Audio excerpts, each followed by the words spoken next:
दोस्तों अगर आप ऐसा मल्टीमीटर ढूंढ रहे हो जो बहुत ज़्यादा वैल्यू ऑफ मनी हो और लगभग हर एक कुछ कर सके हाई एक्यूरेसी के साथ, तो ये मल्टीमीटर और इसका गाइड वीडियो आपके लिए ही है। इस वीडियो में इस मल्टीमीटर के बारे में हर एक चीज़ तो बताएंगे ही, इसके अलावा बहुत सारे चीज़ जो मल्टीमीटर के बारे में जानना जरूरी है वो भी बताएंगे। दोस्तों कोई भी चीज़ परफेक्ट नहीं होता। आप रेगुलर अगर इलेक्ट्रॉनिक्स में काम कर रहे हैं तो ये मल्टीमीटर आपके लिए परफेक्ट है। हाँ, येलो मल्टीमीटर के साथ तो कोई भी मल्टीमीटर कॉम्पीट नहीं कर सकता, बट ये मल्टीमीटर आपका हर एक बेसिक नीड को कंप्लीट कर सकता है।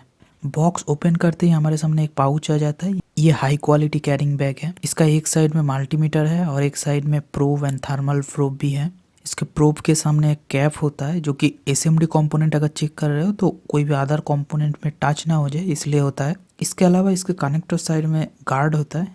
ये क्यों होता है पता नहीं है। और अच्छी बात यह है कि इसके साथ एक टेम्परेचर सेंसर भी मिलता है फाइबर ग्लास की कोटिंग के साथ। और ये के टाइप थर्मोकपल है। और सबसे इम्पोर्टेंट बट मोस्ट इग्नोर्ड जो चीज़ है वो है यूज़र मैनुअल। 2 लैंग्वेज में आता है, इंग्लिश होता है और एक चाइनीज़ है शायद।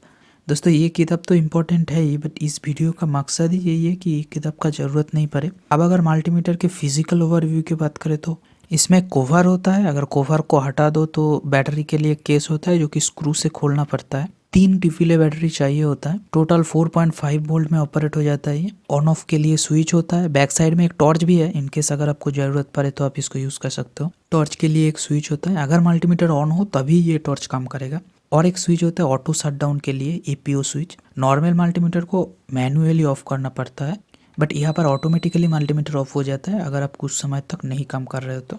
आप चाहो तो इस स्विच को प्रेस करके मैनुअल मोड भी सिलेक्ट कर सकते हो कि मैनुअली आप ऑफ करो, ऑटोमेटिक ऑफ ना हो। दोस्तों इसका जो डिस्प्ले है वो एलईडी डिस्प्ले होता है और फ्रंट साइड में कुछ बटन है। उसके पहले हम इसके कनेक्टर्स की बात कर लेते हैं, क्या क्या कनेक्टर है। टोटल 4 पोर्ट होता है, उसमें एक कॉम पोर्ट है मतलब ब्लैक वाला, और हर एक पोर्ट को इंडिकेट करने के लिए एक एक एलईडी भी होता है। जब मल्टीमीटर को ऑन किया जाता है तो कौन सी पोर्ट में आपको प्लग इनपुट करना है उसके लिए एलईडी इंडिकेट करता है। इधर वाला पोर्ट से आप voltage, resistance, continuity, diode, capacitor, milli volt, NCV, temperature check कर सकते हैं। और मिली वोल्ट के लिए और एक पोर्ट होता है और एम्पेयर के लिए एक अलग से पोर्ट होता है। वैसे एम्पेयर के पोर्ट स्पेशल होते हैं, ऑटोमेटिक डिटेक्ट कर लेता है कि प्रूफ कनेक्टेड है कि नहीं। दोस्तों ये मल्टीमीटर ऑटो मोड के साथ आता है, मतलब आप क्या चेक करना चाहते हो ये ऑटोमेटिकली समझ जाएगा। और पहले तो ऑन होने के साथ ही एलईडी के माध्यम से इंडिकेट कर देगा कि आपका प्रूफ को कहाँ कनेक्ट करना है और ऑटो मोड में चला जाएगा। ऑटो मोड में ये 3 मोड में रहता है एक साथ, voltage, resistance and continuity. Voltage में ये एसी और डीसी दोनों ही चेक कर सकता है। बैटरी वोल्टेज चेक करते करते आप मेंस 220 वोल्ट देखते हो तो भी ये शो कर देता है। उसके बाद ही अगर कोई रेसिस्टर चेक करना चाहते हो तो ऑटोमेटिक अपने आप को स्विच कर लेता है। वैसे अगर शॉर्ट सर्किट हो जाए तो अपने आप ही स्विच ओवर कर लेता है और कॉन्टिन्यूटी में चला जाता है। एक्चुअली इसके अंदर रिले होता है जो मोड के हिसाब से स्विच कर लेता है अपने आप। आप चाहो तो ये स्विच को दबा के आप मैनुअली भी कर सकते हो और सेट बटन को दबा के आप एसी और डीसी में स्विच कर सकते हो। वैसे सेट बटन बस वोल्टेज और करंट फंक्शन में ही काम करता है। ये डीसी में 1000 वोल्ट तक और एसी में 750 वोल्ट तक और रेसिस्टेंस में 99 मेगा ओम तक रेसिस्टेंस ये मेजर कर सकता है। वैसे आप चाहो तो इसको पार्टिकुलर रेंज में भी मेजर कर सकते हो। ये रेंज स्विच को दबा के, इसको दबाने से पॉइंट को शिफ्ट होता है और अपने आप रेंज सिलेक्ट कर लेता है। ये range switch bus voltage, resistance, मिली एम्पेयर में ही काम करता है। और एक बात ध्यान रखना कि रेंज स्विच कभी भी स्मार्ट मोड में काम नहीं करता जब ऑटो सिलेक्ट हो रहा हो। रेंज सिलेक्ट करने के बाद अगर रेंज स्विच को 2 सेकंड तक होल्ड करके रखते हो तो फिर से ऑटो रेंजिंग मोड में आ जाएगा। ओके, वैसे ही अगर आप मैनुअल मोड में होते हुए ऑटो बटन को 2 सेकंड तक दबाते हो तो फिर से स्मार्ट मोड में आ जाता है, मतलब ऑटो मोड में आ जाता है। दोस्तों ये मल्टीमीटर 10,000 काउंट और ट्रू आरएमएस के साथ आता है। 10,000 काउंट का मतलब है कि ये मल्टीमीटर 9999 तक ही वैल्यू डिस्प्ले में शो कर सकता है। नॉर्मल जो मल्टीमीटर होता है 2000 काउंट का आता है। समझने के लिए आप देख सकते हो कि नॉर्मल मल्टीमीटर में एक 2 वोल्ट का सेक्शन होता है जिसमें 1999 तक ही दिखा सकता है। और क्योंकि ये 2000 काउंट का होता है इसलिए इसका मैक रेसिस्टेंस भी 2 मेगा ओम तक होता है। 10,000 काउंट का मल्टीमीटर होगा तो उसका रेसिस्टेंस का मैक्सिमम रेंज 10 मेगा ओम होगा। सिंपली बोलूँ तो जितना ज़्यादा काउंट है उतना ज़्यादा रेंज और रेजोल्यूशन होता है। वैसे इस दोनों के अंदर 6000 काउंट का भी मल्टीमीटर आता है। इसके बाद और एक चीज़ होता है जो ट्रू आरएमएस। एसी का वोल्टेज चेंज होता है, इसीलिए एसी का वोल्टेज मतलब साइन वेव का एवरेज वोल्टेज। अगर साइन वेव प्योर हो तो कोई बात नहीं, नॉर्मल मल्टीमीटर का आरएमएस वोल्टेज से ही काम चल जाता है। अगर साइन वेव प्योर ना हो तो नॉर्मल मल्टीमीटर पूरा साइन वेव को देख नहीं पाता है। वहाँ पर true RMS multimeter actual wave के हिसाब से वोल्टेज को शो करता है। वैसे ये मल्टीमीटर 40 हर्ट्ज से 1 किलो हर्ट्ज तक का फ्रीक्वेंसी में ट्रू आरएमएस दिखा सकता है। दोस्तों ये मल्टीमीटर में diode check and continuity check दो अलग अलग ऑप्शन में आता है।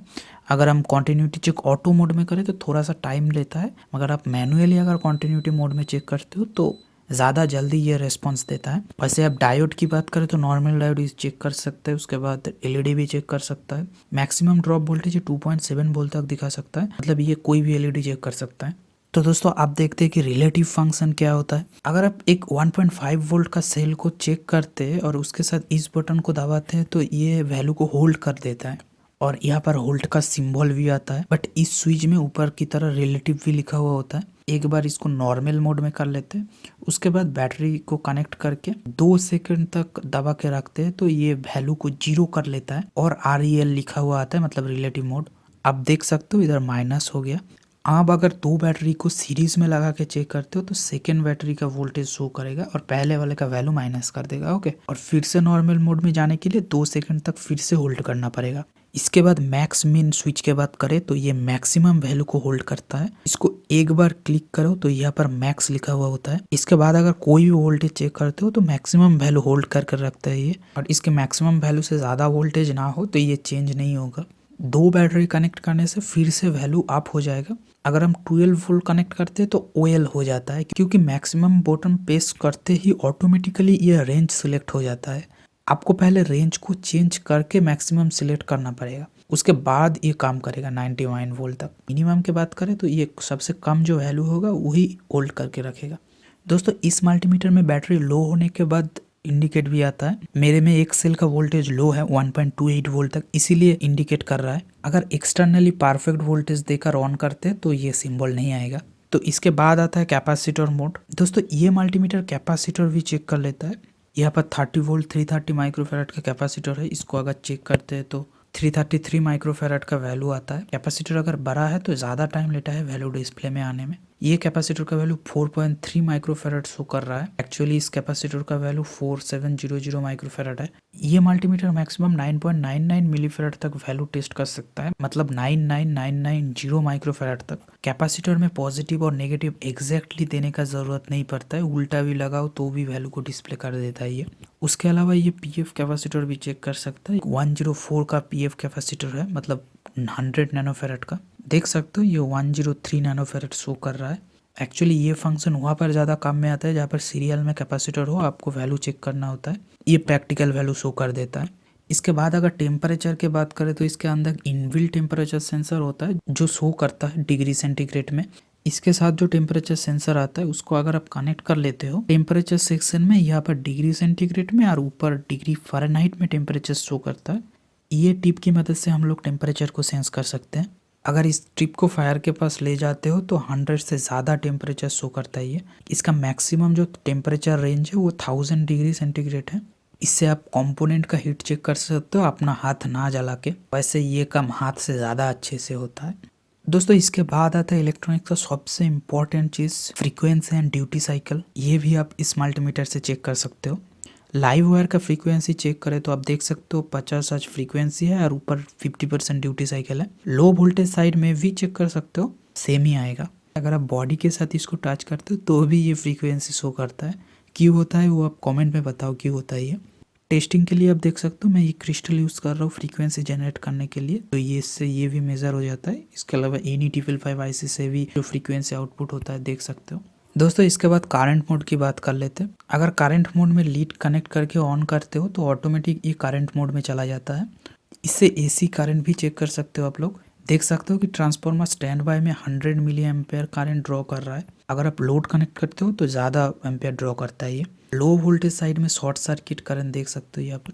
और अगर मिली एम्पेयर में प्रूफ कनेक्ट करके चेक करते हो तो ये शो करता है। जैसे इस मल्टीमीटर में मिली एम्पेयर साइड में 600 मिली एम्पेयर का फ्यूज़ है और एम्पेयर सेक्शन में 10 एम्पेयर का फ्यूज़ है। और एम्पेयर चेक करने के समय 15 सेकेंड से ज़्यादा हाई एम्पेयर चेक मत करना, क्योंकि फ्यूज़ ट्रिगर हो सकता है।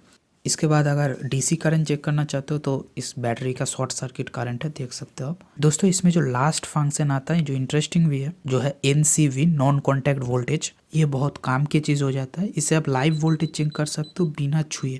थोड़ा सा दूर में ग्रीन लाइट और ज़्यादा पास आते ही रेड अलर्ट देता है बीप के साथ। एक्चुअली ऊपर में एक NCV सेंसर होता है, आप देख सकते हो। इसमें अगर आप सेट बटन को दबाते हो तो लीड के लिए बोलता है ये। आपको रेड वायर को कनेक्ट करना पड़ेगा, उसके बाद हाई वोल्टेज के साथ कनेक्ट करते ही ये बीप अलार्म देगा। दोस्तों लाइव वायर के साथ काम करने के बाद सावधान रहिएगा, मेरा यहाँ पर MCB ट्रिगर कर गया शॉर्ट सर्किट की वजह से। इंटरेस्टिंग बात ये है कि यहाँ पर जो फ्यूज़ है ये कोई काम नहीं आया। तो दोस्तों यही था आज का वीडियो। आपको ये वीडियो कैसा लगा आप कमेंट बॉक्स में बता सकते हो। आप चाहो तो लाइक कर सकते हो अगर वीडियो पसंद आए तो। और अगर इलेक्ट्रॉनिक्स का और भी वीडियो देखना है तो मेरे चैनल में विजिट कर सकते हो। इसके अलावा आने वाले वीडियो देखने के लिए मेरे चैनल को सब्सक्राइब कर सकते हो। तो मिलते हैं दोस्तों नेक्स्ट वीडियो में, तब तक के लिए जय हिंद।